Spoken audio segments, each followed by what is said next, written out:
UAE-യിൽ നിങ്ങളൊരു കമ്പനിയിൽ നിന്നും റിസൈൻ ചെയ്യുമ്പോൾ ഈ കാര്യങ്ങളൊക്കെ ശ്രദ്ധിച്ചില്ലെങ്കിൽ ഇത് വലിയൊരു അപകടമായിട്ട് മാറാനുള്ള ചാൻസസ് ഉണ്ട്. അപ്പം സ്മൂത്തായിട്ട് ഒരു കമ്പനിയിൽ നിന്നും എങ്ങനെ പ്രോപ്പറായി റിസൈൻ ചെയ്യാമെന്ന് നമുക്ക് നോക്കാം. ആദ്യം തന്നെ നമ്മൾ റിസൈൻ ചെയ്ത് പുതിയൊരു കമ്പനിയിലോട്ടാണ് പോകുന്നതെങ്കിൽ ആ കമ്പനിയുടെ ജോബ് ഓഫർ പ്രോപ്പറായിട്ട് പരിശോധിക്കണം. സാലറി, അതുപോലെ അവർ വെച്ചിരിക്കുന്ന condition, working hours, annual leave entitlement, അതുപോലെ ഫ്ലൈറ്റ് ടിക്കറ്റിന് എന്തെങ്കിലും വെച്ചിട്ടുണ്ടെങ്കിൽ അതെല്ലാം പ്രോപ്പറായിട്ട് നമ്മൾ വായിച്ച് നോക്കണം. എന്നിട്ട് ആ കമ്പനിയെ പറ്റി അന്വേഷിക്കുക, അവരുടെ സാലറി ടൈമിംഗ് ഒക്കെ പ്രോപ്പറാണോ, അതുപോലെ തന്നെ അവർക്ക് കോട്ടയുടെ ഇഷ്യൂ അങ്ങനെ എന്തെങ്കിലുമൊക്കെ ഉണ്ടോ എന്ന് പ്രോപ്പറായിട്ട് HR-നോട് ചോദിച്ചിട്ട് വേണം നമ്മൾ ആ ജോബ് ഓഫർ അക്സെപ്റ്റ് ചെയ്യാൻ. അപ്പോൾ പുതിയ കമ്പനിയിൽ എല്ലാം ഓക്കെ ആണെങ്കിൽ നമ്മൾ ചെക്ക് ചെയ്യേണ്ടത് നമ്മുടെ മൊഹ്രി കോൺട്രാക്റ്റ് ആണ്. ഓക്കെ, നമ്മുടെ കോൺട്രാക്റ്റ് എടുത്ത് നമ്മൾ ചെക്ക് ചെയ്യുക. അതിൽ നിങ്ങൾ നോക്കേണ്ട കാര്യം നോട്ടീസ് പീരീഡ് ആണ്. അത് 1 മാസമാണോ 2 മാസമാണോ 3 മാസമാണോ എന്ന് പ്രോപ്പറായിട്ട് ചെക്ക് ചെയ്യുക. നിങ്ങൾ നിങ്ങളുടെ പ്രൊബേഷൻ പീരീഡ് കംപ്ലീറ്റ് ആക്കി എന്ന് ചെക്ക് ചെയ്യുക. അതുപോലെ തന്നെ കോമ്പറ്റീറ്റർ കമ്പനിയിൽ വർക്ക് ചെയ്യാൻ റെസ്ട്രിക്ഷൻസ് ഒക്കെ ഉണ്ടോ എന്ന് നോക്കുക. അതുപോലെ നിങ്ങളുടെ പുതിയ കമ്പനി ഈ കോമ്പറ്റീറ്റർ കമ്പനിയിൽ ഉൾപ്പെടുന്നില്ല എന്നും ഡബിൾ ചെക്ക് ചെയ്യുക.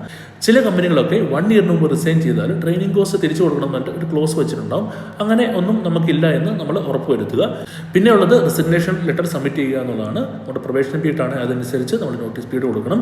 അല്ലെങ്കിൽ നമ്മുടെ ലേബർ കോൺട്രാക്റ്റിൽ എത്രയാണോ നോട്ടീസ് പീരീഡ് അതനുസരിച്ച് നമ്മൾ നോട്ടീസ് കമ്പനിക്ക് കൊടുക്കുക എന്നുള്ളതാണ്.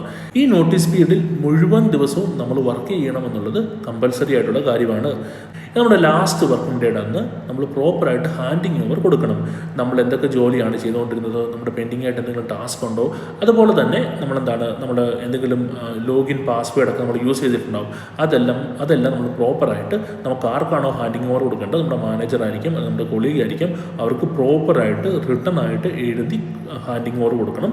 അല്ലെങ്കിൽ അവർക്ക് ഇമെയിലായിട്ടും ഹാൻഡിങ് ഓവർ മെയിൽ ചെയ്യാൻ ശ്രമിക്കണം. അതുപോലെ തന്നെ ഈ ബ്ലൂ കോളർ വർക്കേഴ്സ് ഒക്കെ ആണെങ്കിൽ അവരുടെ എന്തെങ്കിലും മെഷീനറി ഒക്കെ അവർ യൂസ് ചെയ്യുന്നുണ്ടാവും, അതൊക്കെ പ്രോപ്പറായിട്ട് ഹാൻഡ് ഓവർ ചെയ്യണം. അതുപോലെ ഡ്രൈവേഴ്സ് വണ്ടി ഒക്കെ പ്രോപ്പറായിട്ട് ഹാൻഡ് ഓവർ ചെയ്തിട്ട് ഫൈനൊന്നുമില്ല, നിങ്ങളുടെ പേര് ഫൈനൊന്നുമില്ല എന്ന് നിങ്ങൾ ഉറപ്പും വരുത്തുകയും ചെയ്യണം. അങ്ങനെ പ്രോപ്പറായിട്ട് ഹാൻഡ് ഓവർ ചെയ്ത് കഴിഞ്ഞാൽ അത് ഇമെയിൽ അയക്കാൻ സാധിക്കുന്നവരെല്ലാം HR-നും ടീം ലീഡറിനും മെയിലായിട്ട് പ്രോപ്പർ ഹാൻഡിങ് ഓവർ അയക്കുക. എന്നിട്ട് പറയുക, ഇനി എന്തെങ്കിലും എൻ്റെ സൈഡിൽ നിന്നും ബാക്കിയുണ്ടെങ്കിൽ, പെൻഡിങ് ആയിട്ടുണ്ടെങ്കിൽ പ്ലീസ് ലെറ്റ് മീ നോ എന്ന് പറഞ്ഞിട്ട് മെയിൽ അയക്കുക. അത് കഴിഞ്ഞ് നമുക്ക് 14 ദിവസം വരെ വെയിറ്റ് ചെയ്യാം. 14 ദിവസത്തിനുള്ളിൽ ഫൈനൽ സെറ്റിൽമെൻറ്റ് കിട്ടണം എന്നുള്ളതാണ് നിയമം. അപ്പം 14 ദിവസം കഴിഞ്ഞ് നമ്മുടെ ഫൈനൽ സെറ്റിൽമെൻറ്റ് വാങ്ങുക. അതുപോലെ വിസ ക്യാൻസലേഷൻ പേപ്പറും സൈൻ ചെയ്ത് നമുക്ക് ആ റെസിഗ്നേഷൻ പ്രോസസ്സ് കംപ്ലീറ്റ് ചെയ്യാൻ സാധിക്കും. അപ്പം ഇതുപോലുള്ള യൂസ്ഫുൾ ആയിട്ട് വീഡിയോകൾക്ക് വേണ്ടി എൻ്റെ ചാനൽ ഒന്ന് ഫോളോ ചെയ്യും.